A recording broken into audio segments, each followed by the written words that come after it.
a video called The Insidious War on Men by Sydney Watson. And in this video, I haven't seen it, so I'm going to react to it as I'm presenting it to you. She's sharing, I guess from the title, she's sharing all about the insidious war on men. And there is a war on men, no doubt. And if you don't believe that there's a war on men, I don't even know what to say. Okay, so here we go. Let's go. Hi, my name is Sydney. Welcome back to my channel. As per usual, this video would be nothing if it weren't for our loving sponsor, Surfshark. Now, masculinity is one of those topics that we hear about a lot. And most of the time, the conversation circulates its negative elements. How toxic it is, how it's a gateway drug to violence. I mean, there are full-blown groups of people who actually believe that masculinity in itself is synonymous with, like, violence and war. Blech. But if some people really believe that masculinity is, in fact, this negative oppressive force in our men and boys, then it makes sense that they want to neutralize it. And in the event that they can't do that, destroy it entirely. Which is what I want to talk about today, the destruction or death of masculinity and the feminization of men. But before we do any of that, let's hear about our sponsor, which you better watch because I try really hard with these ads.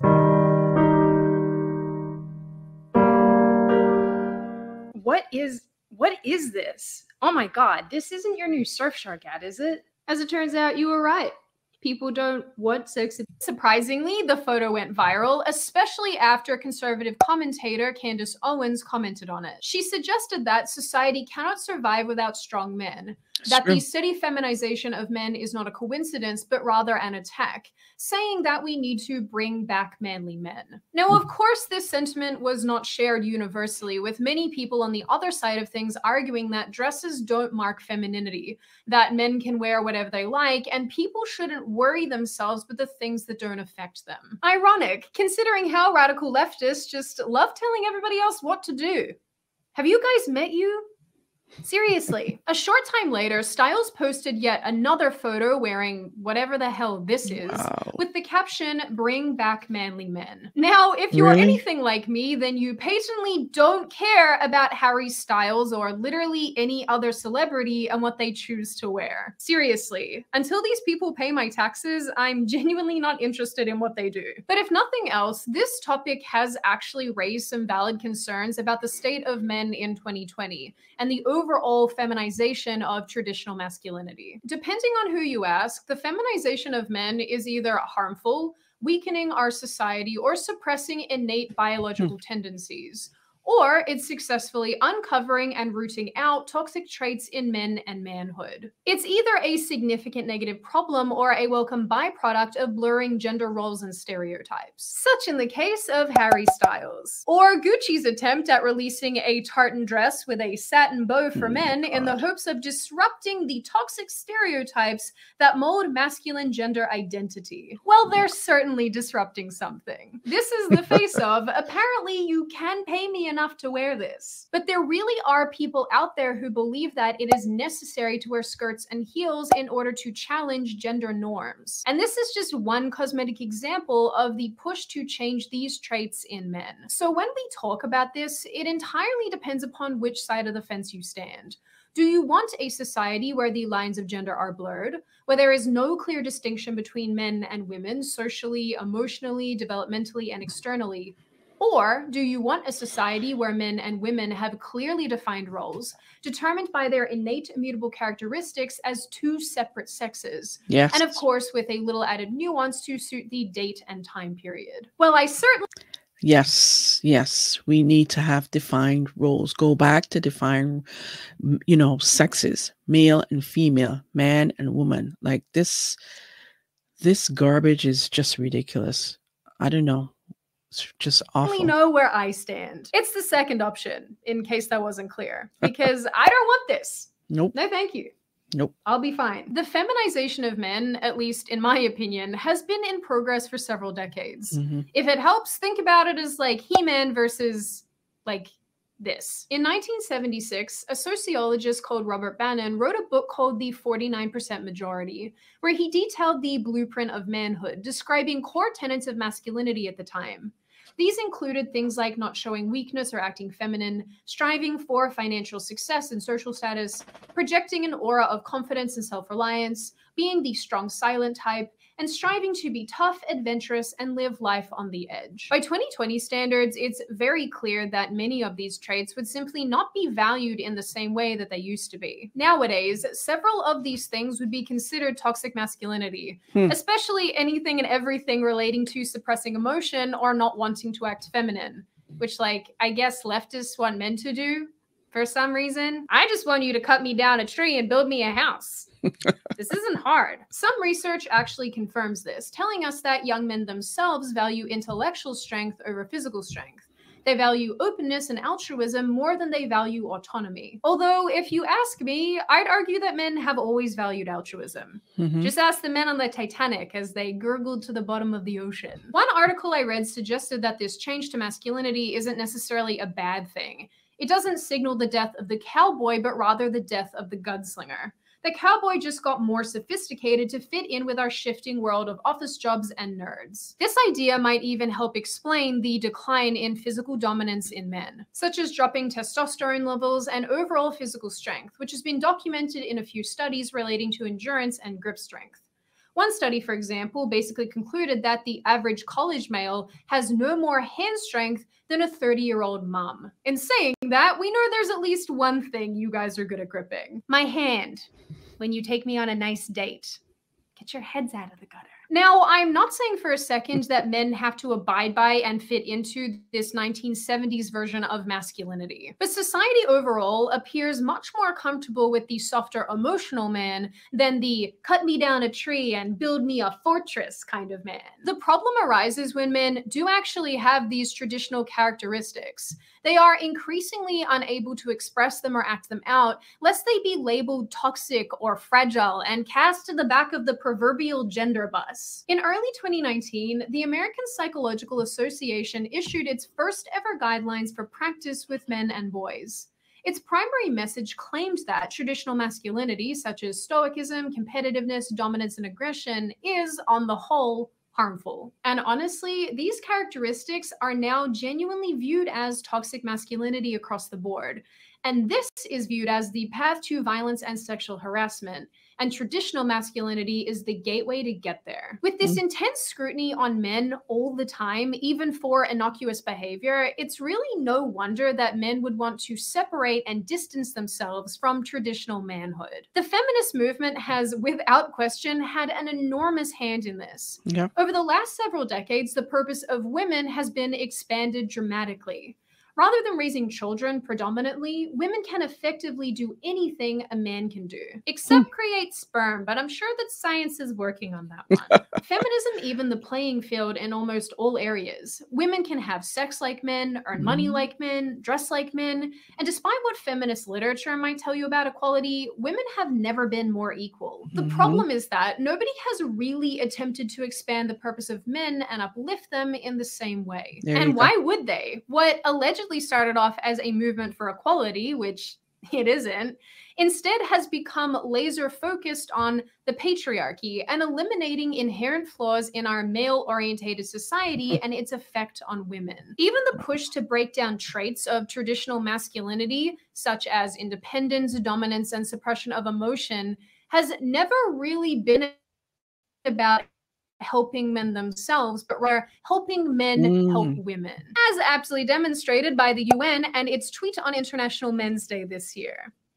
Just stop that. Even when people do point to ameliorating significant issues with men, such as the prevalence of male suicide rates, homelessness, divorce, loneliness, and so on, it's framed not as, hey, let's build up men, but rather, let's eliminate their harmful behavior. Yeah. What's even more interesting is that the same masculine traits society seems to want to eliminate in men seem to be the same ones we celebrate in women. There you that go. sense of drive, purposefulness, aggression, and leadership, just to name a few examples. So I guess here we are, where the lines between the sexes are blurred, the roles are unclear, and while some people celebrate these things as positive steps towards equality and progressivism, it's clear that many men simply don't know where they fit in anymore, or how they should behave in a world that has practically replaced them with, like, vibrators and turkey basters and stop being graphic. I do what I want.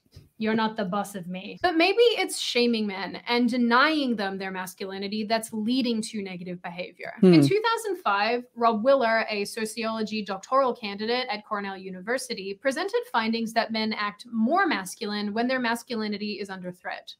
In his own words, the men reported feeling more ashamed, guilty, upset, and hostile when their masculinity was threatened, leading them to express greater support for the Iraq War at the time and show a greater tendency towards homophobia, for example. This is something I find really interesting because it seems like we've created a world where men are constantly under attack, where their manhood is constantly being questioned, and there's a significant confusion over their role in society. We know from research that men presently feel confusion in their interactions with the opposite sex, which has only been heightened by movements like Me Too and Believe Women. Yes. In some studies, over 40% of men say that they are worried about navigating social interactions with women, from greeting them with a kiss hello to opening a door for them. Things which, in days gone by, were a sign of respect and chivalrousness, that today are viewed in some circles as sexist and overbearing. The attack on what many of us would consider traditional masculinity might be hard to picture on the surface. Some of it seems fairly deliberate, whereas other components feel like an unfortunate byproduct of our shifting society. As of 2020, there are more single-parent-headed households than any other time in recent history, 80% of which are headed by mothers. Almost a quarter of all children live with a single mother, a 12% increase from 1968. In 2015, Dr. Warren Farrell gave a TED Talk about what he calls the boy crisis. He talked a lot about fatherlessness and its effects on young men. Fatherlessness, as we've discussed on this channel before, has extremely negative consequences on young boys, such as alcoholism and crime. And we see that in the data also. So, for example, before age 9, girls and boys committed suicide equally. Age 10 to 14, twice the amount for boys. 15 to 19, 4 times the amount. Age 20 to 24, 6 times the amount for boys. So if dad deprived boys is the #1 cause of the boy crisis. And let's not forget, even in the cases where fathers are actually around but experiencing relationship breakdown, child custody is often awarded to the mother, which leads me to ask just how valued fatherhood is anyway, and how that makes men feel about another role that's been ripped out from under them. Seriously, we all know what happened to Jim in Treasure Planet when his father left. It's like the saddest montage I've ever seen in my life. Disney. Why? In Farrell's talk, he also points out how boys go from a father or male-deprived home environment to a male-deprived school environment, and this also has negative consequences. In recent years, we've come to find out that the education model most often presented to students better suits the learning styles of girls. In addition to that, some 77% of all American teachers and nearly 90% of American primary school or elementary school teachers are women. There is a significant gap between what boys find stimulating and engaging and what the female-orientated education system deems appropriate, which is why some researchers have concluded that boys and young men are simply being left behind.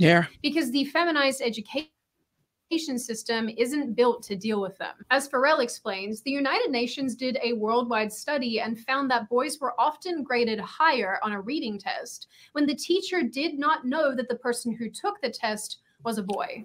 Similarly, he also points out that boys do better overall when their teachers are also male. This is for several reasons, some of which are because male teachers challenge boys to work harder and have an impact on boosting their confidence in their own abilities. Or maybe it's because boys like having a stable male role model. So boys effectively go from a feminized home environment to a feminized education system. Then some of them go on to work in an increasingly feminized workplace where they are fearful of interacting with women, where they're told to eliminate masculine language from their speech, to feminized marriages where women wield the majority of power, control their money, and allow them to have a man cave because she doesn't like that ugly table that you bought in 2009. She's not wrong.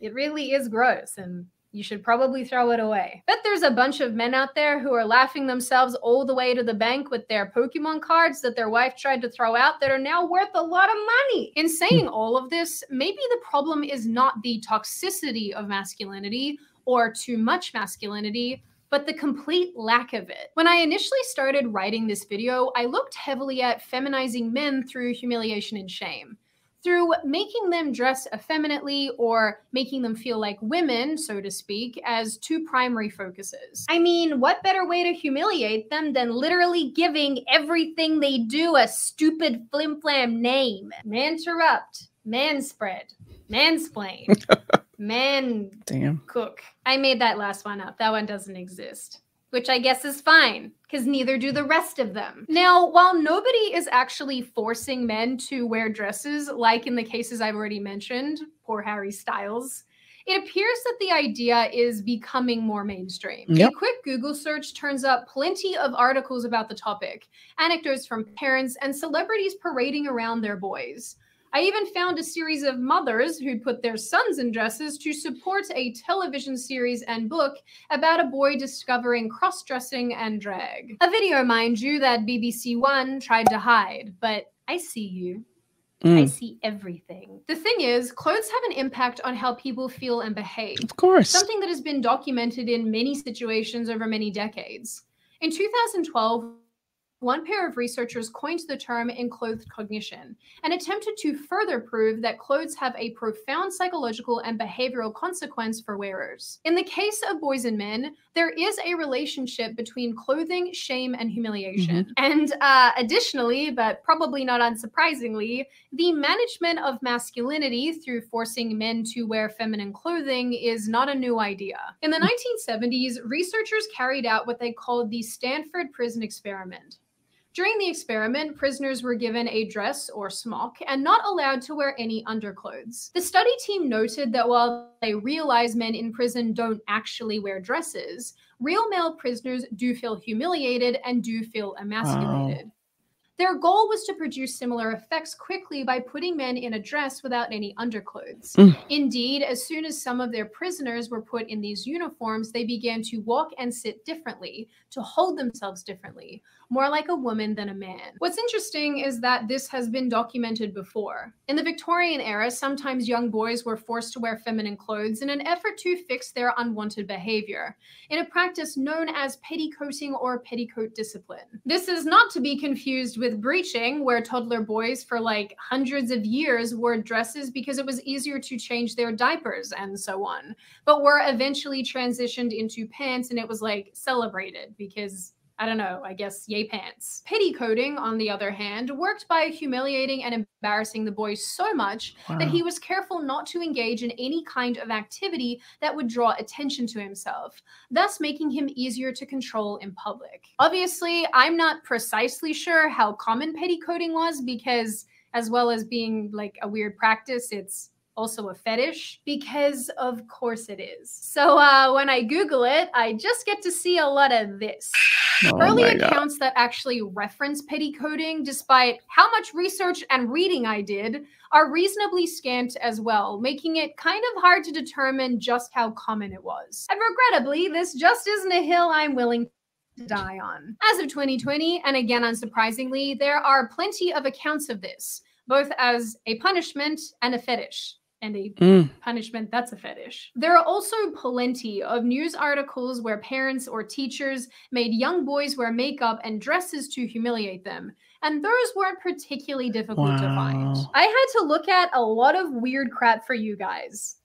I'm not even gonna lie. The funny thing is, what I'm describing to you is precisely what people on the other side of things are trying to fight against. They want this line between male and female clothing completely obliterated in order to disrupt gender norms. But logically, there has to be a reason why men find dressing effeminately to be such an affront. And a good female friend of mine made a good point about this that I think is worth repeating. When a woman wears dresses as as her main item of clothing, for example, she's considered very feminine or very girly.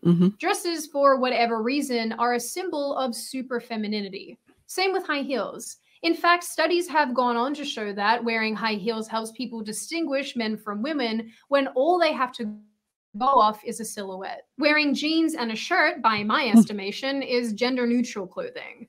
Men wearing a suit and tie is masculine. Women wearing dresses is feminine. For whatever reason, which is kind of inexplicable to me, this is the meaning that we assign to these specific things. That's just my 2 cents. Anyway, humiliating, emasculating, and feminizing men goes well beyond clothing. It has been used since forever as a means of control during war, especially in the form of sexual abuse. This humiliation usually neutralizes men and makes them completely unable to rise up and fight back, as described in several cases, such as in the Democratic Republic of Congo and Abu Ghraib, for example. One study quoted male victims saying that if a man in prison says that he is made to feel like a woman, this is commonly understood to mean that he was degraded, dehumanized, and sexualized. I'm just going to add here too that many of the papers I read in relation to this topic somehow managed to link the way that men were feeling to misogyny and homophobia. As in, if a man is feeling worthless because he's been sexually abused, somehow that fits into a larger commentary about sexism and homosexuality, which is honestly just like exhausting and goes to my earlier point about how helping men is never actually really about helping men. I'm just... stop this. Now, again, I realize that what I am talking about, what I am describing here, is precisely what people on the left want to change. But their methods don't revolve around building men up and supporting them, but rather criticizing them for characteristics that they naturally have. There are also plenty of other areas that we could have explored in this video relating to this phenomenon, such as the feminization of the military, the feminization of the police force, and any really other male-dominated environment. How we have changed our language, how we talk about straight white men as this like really overbearing negative force in society, and so on. But this video is just clearly long enough as it is, so you know, another time. Now, in saying everything that I've said, I want to be clear that there is actually nothing wrong with being a man who is not the perfect picture of traditional masculinity. Not everyone can be He-Man, and that's okay. However, shaming men who do fit this mold, whether that be entirely or partly, is having, in my opinion, entirely detrimental effects on society as a whole. Unequivocally, there is a significant value in strong masculine men. These are builders, leaders, protectors, soldiers in our society who complement women and make up for the things that we simply can't do. And there's nothing wrong with that. There never has been. At the end of the day, attempting to destroy the characteristics that underpin masculinity has not helped us. Rather, if we're being honest, it's hindered us. Replacing masculine influence with this much feminine influence will never result in balancing out society. We need masculine men. We need the gunslinger. And shaming them and feminizing them out of existence has certainly not helped us so far, and it absolutely won't help us in the future. Now, before I open the floor to all of you, this is just a reminder that you can download Surfshark VPN using... And there you have it. The insidious war on men and how it's being, well, it's been around for a while, but now it's more prevalent. And the media has bought into it. The feminists has bought into it. Women has bought into it. You know, I've seen comments where women says, oh, there's nothing wrong with a man wearing a dress. Are you kidding me? On what planet is that okay? And how can you be okay with that? You being a woman, be okay saying that and believing that a man wearing a dress is okay. And then women forcing and punishing their sons to wear a dress, to humiliate them, to shame them as punishment is just awful and satanic. And you know, part of the problem with men becoming weak has a lot to do with mothers. hate to say, but if she's mentioned women using mothers using the punishment of putting their sons into dresses to shame them. It's just awful. How do you think a man that is being shamed in this way by his mother feels and grows up to have this resentment towards his mother and probably women? So a lot of the times the problems that we see with men that women complain about, you are the creator of those problems. Okay? So the insidious war on men and the destruction of masculinity is the epitome of the distinction that we as a human race are perpetuating every day, every single day. So I would love to hear what you have to say about, this insidious war on men. Do you believe that there is a war on men and that there's destruction on masculinity as we know it, that men can't be men, that they're being feminized, that they're told that they can wear a dress and it's okay, that we're feminizing little boys, that we're taking away their the just natural attention and desire to be men. This is who they are. And we are making women into men. We are encouraging women to be more masculine in different ways, in the way that they look, the way they present themselves, the way they speak, the way they treat men, the way the roles are in households, the way if they're making more money than a man, they belittle the man in the relationship. They become the man in the relationship. And it's just awful, so awful.